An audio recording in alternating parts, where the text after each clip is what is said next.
నమస్తే. Welcome to our channel. Senior journalist Damu Balaji గారు ఉన్నారు. వారితో మాట్లాడదాం. సార్ నమస్తే సార్. నమస్తే. సార్ ఇదొక విచిత్రమైన విషయం అనాలో, లేకపోతే ఇంట్రెస్టింగ్ మ్యాటర్ అనాలో తెలియడం లేదు కానీ, ఒక ఇద్దరు భర్తలు తాగేసొచ్చి వాళ్ళ భార్యల్ని హింసిస్తున్నారని, వాళ్ళు ఇద్దరు గూడా ఆ భార్యలిద్దరూ గూడా భర్తలను వదిలేసారు. అక్కడి వరకు బానే ఉంది సార్. వీళ్ళిద్దరూ పెళ్లి చేసుకున్నారు. అంటే అసలు ఇద్దరు స్త్రీలు వివాహం చేసుకోవడం అనేది మన ఇండియాలో చెల్లుతుందా? ఇటువంటి వివాహాలు పెరుగుతున్నాయి ఈ మధ్య అనేది న్యూస్ కూడా వచ్చింది సార్. ఇది ఎంతవరకు సమంజసం? అసలు దీన్ని కోర్టులు ఏమని చెప్తాయి సార్ ఈ విషయంగా? ఉత్తరప్రదేశ్‌లో గోరఖ్‌పూర్ అనే టౌన్ ఉంది. అందులో ఇద్దరు స్త్రీలు. ఒకరు కవిత, ఒకరు గుంజ. బబ్లు అని గూడా అంటారు ఆమెని. హ్మ్. సో, ఈ కవిత, గుంజాలు నిన్న ఈ గోరఖ్‌పూర్‌లో ఉండే ఒక శివాలయంలో ఇద్దరు కలిసి పెళ్లి చేసుకున్నారు. ఇందులో ఒక ఆవిడ గుంజ అనే ఆవిడేమో పెళ్ళికొడుకులాగా బిహేవ్ చేసింది. హ్మ్. కవిత ఏమో పెళ్లి కూతురులాగా బిహేవ్ చేసింది. ఈ గుంజ అనే ఆవిడ కవితకి సింధూరం పెట్టడం, తర్వాత వాళ్ళు పూలమాలలు మార్చుకున్నారు.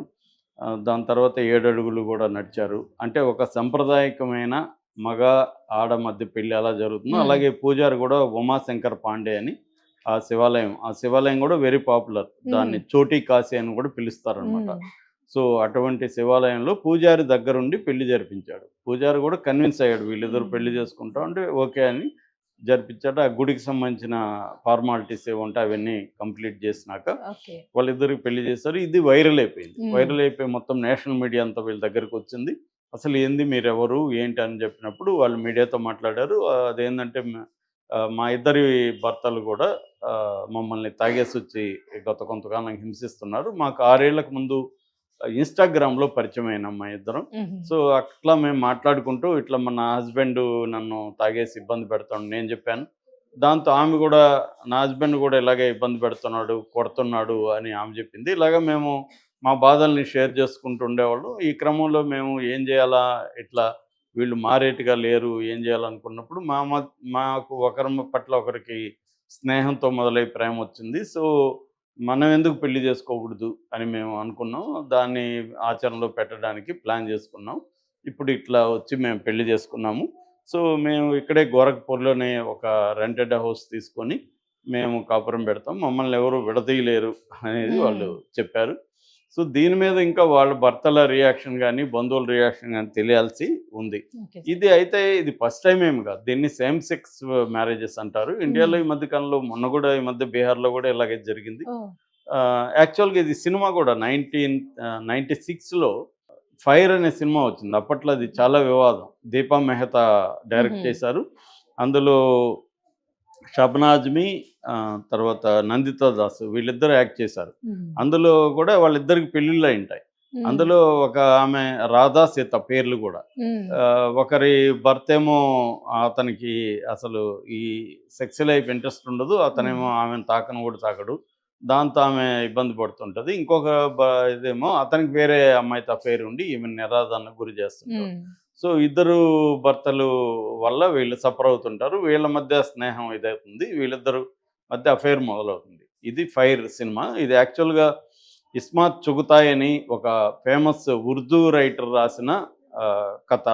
'లిహాప్' అనే ఒక కథను బేస్ చేసుకొని ఈ 'ఫైర్' అనే రైట్. సినిమా హ్మ్. అప్పట్లో రిలీజ్ అయింది. అప్పట్లో లేట్ 90స్‌లో దీని మీద చాలా పెద్ద ఎత్తున దేశవ్యాప్తంగా గొడవలు జరిగాయన్నమాట. ఎందుకంటే ఇది ఒక రకంగా ఫస్ట్ లెస్బియన్ సినిమాగా మనం ఇండియాలో చెప్పుకోవచ్చు. హ్మ్.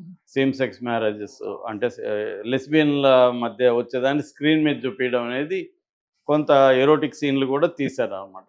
దీపా అనే ఆమె కెనడాలో ఉంటారు. ఆమె Deepa Mehta internationally acclaimed film director ఆమె. హ్మ్.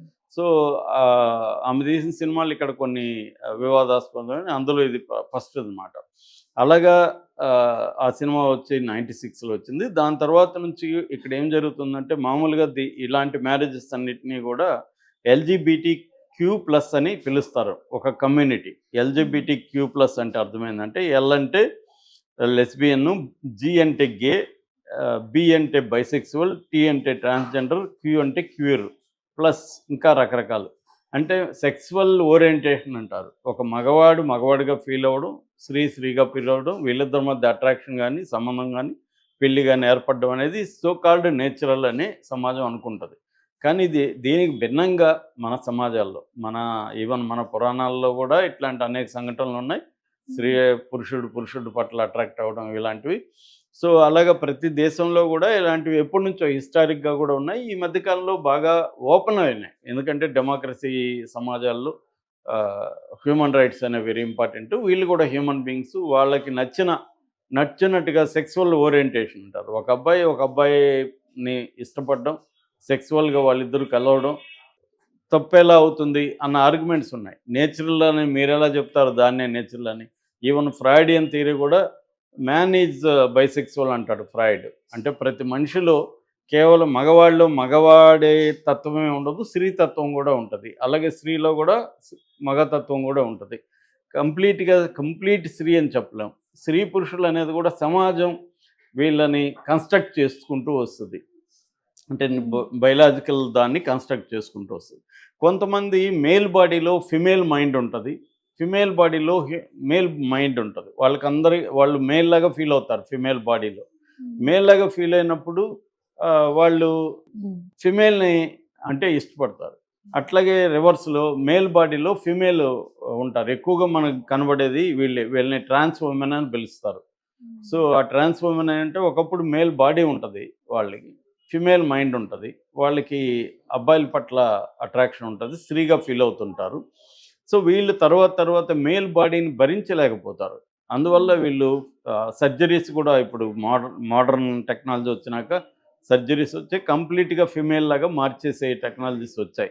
హార్మోన్స్ని ఆర్టిఫిషియల్గా ఇవ్వడం, కంప్లీట్గా ఫిమేల్గా మారిపోతారు. వాయిస్ దగ్గర నుంచి అన్ని మార్చేస్తారు. అలాగే ఇప్పుడు చాలామంది వీళ్ళని ట్రాన్స్ ఉమెన్ అంటారు, ట్రాన్స్జెండర్ బేసిక్గా అంటారు అన్నమాట. సో అలాగా ఇది లీగల్ పాయింట్. లీగల్లో ఇప్పటికి కూడా సేమ్ సెక్స్ మ్యారేజెస్ని మన ఇండియన్ చట్టాలు ఏవి కూడా ఒప్పుకోవు. యాక్చువల్గా ఒకప్పుడు సంబంధాలను కూడా ఒప్పుకునేవి కాదు. మనకి ఆర్టికల్ 377 ఐపీసీ ఉండేది. ఈ ఆర్టికల్ 377 ఐపీసీ సేమ్ సెక్స్ సంబంధాలను కూడా నిషేధించింది. శిక్షల్లో వేసేవాళ్ళు ఎవరైనా సేమ్ సెక్స్ సంబంధాలు పెట్టుకుంటే. ఇది ఎప్పుడు 1860లో బ్రిటిష్ వాళ్ళు తెచ్చిన చట్టం. బ్రిటిష్ వాళ్ళు ఏంటంటే వాళ్ళకి విక్టోరియన్ మొరాలిటీ ఎక్కువ ఉంటుంది. వాళ్ళు దేవాలయాల మీద మన బూతు బొమ్మలు చూసి కూడా షాక్ అయిపోయి వాటన్నిటిని కవర్ చేసిన సందర్భాలు కూడా ఉన్నాయి ఎర్లీ డేస్లో. సో మన దేశంలో అది లేదు. నిజానికి మన దేశం దేవాలయాలు బూతు బొమ్మలు ఉన్నాయి. మనకి 2000 సంవత్సరాల పూర్వమే సెక్సువల్ ట్రెటైజెస్ అంటారు, కామసూత్ర లాంటి అనంగరంగ కళ్యాణ మల్లుని, అనంగరంగం, కామసూత్ర ఇలాంటి గ్రంథాలు ఎప్పటి నుంచో మనకు ఉన్నాయి. సో కానీ బ్రిటిష్ వాళ్ళు వచ్చి వాళ్ళ మొరాలిటీని మన మీద రుద్దారు. దానివల్ల ఇవన్నీ వచ్చాయి. ఆ చట్టాలు కూడా అప్పటివి. అయితే 2018లో ఈ చట్టాన్ని పక్కన పెట్టేసింది సుప్రీంకోర్టు. అంతకుముందే 2017లోనే Delhi High Court first time same sex సంబంధాలు తప్పు కాదు, వాళ్ళకి శిక్ష వేయాల్సిన అవసరం లేదని ఢిల్లీ హైకోర్టు ఫస్ట్ చెప్పింది 2017లో. 2018లో మన సుప్రీంకోర్టు అదేంటంటే నవతేజ్ సింగ్ జోహార్ వర్సెస్ యూనియన్ ఆఫ్ ఇండియాలో 5 జడ్జిలతో కూడిన ధర్మాసనం సేమ్ సెక్స్ అనేది సంబంధాలు అనేవి ఎవరైనా పెట్టుకుంటే వాళ్ళు శిక్షార్హులు కారు, అది తప్పేమీ కాదు అనేది కోర్టు తేల్చి చెప్పేసింది. అట్లాగే 2022లో కూడా ఫ్యామిలీ యూనిట్గా ప్రకటించింది. ఒక అబ్బాయి పెళ్లి చేసుకున్న, అమ్మాయి పెళ్లి చేసుకున్న అది ఫ్యామిలీ యూనిట్ అనాలి. అయితే అది లీగల్ మ్యారేజ్ కాదు. ఫైనల్గా 2023లో ఒక కేసులో లీగల్ మ్యారేజ్గా గుర్తించాలని ఇద్దరు వెళ్ళినప్పుడు సుప్రీంకోర్టు రిజెక్ట్ చేసింది. ఇది మేము చెప్పాల్సింది కాదు, పార్లమెంట్లో చట్టం చేయాలి. అందుకని పార్లమెంట్కి కూడా, సెంట్రల్ గవర్నమెంట్కి కూడా సుప్రీంకోర్టు అప్పీల్ చేసింది దీన్ని పరిశీలించండి. కానీ సెంట్రల్ గవర్నమెంట్ ఒప్పుకోవట్లేదు, చట్టం తేవడానికి ఒప్పుకోవట్లేదు. ఇప్పటికి కూడా కోర్టులు మాత్రం పర్మిషన్ ఇచ్చేసాయి. వాళ్ళు కోహాబిట్ చేయొచ్చు, కలిసి ఉండొచ్చు, తప్పు లేదు అనేది చెప్పేసాయి. వాళ్ళకి లిమిటెడ్ రైట్స్ మాత్రం ఉంటాయి. లీగల్గా భార్యాభర్తకు మధ్య ఉన్న రైట్స్ అనేవి వాళ్ళకు ఉండవు.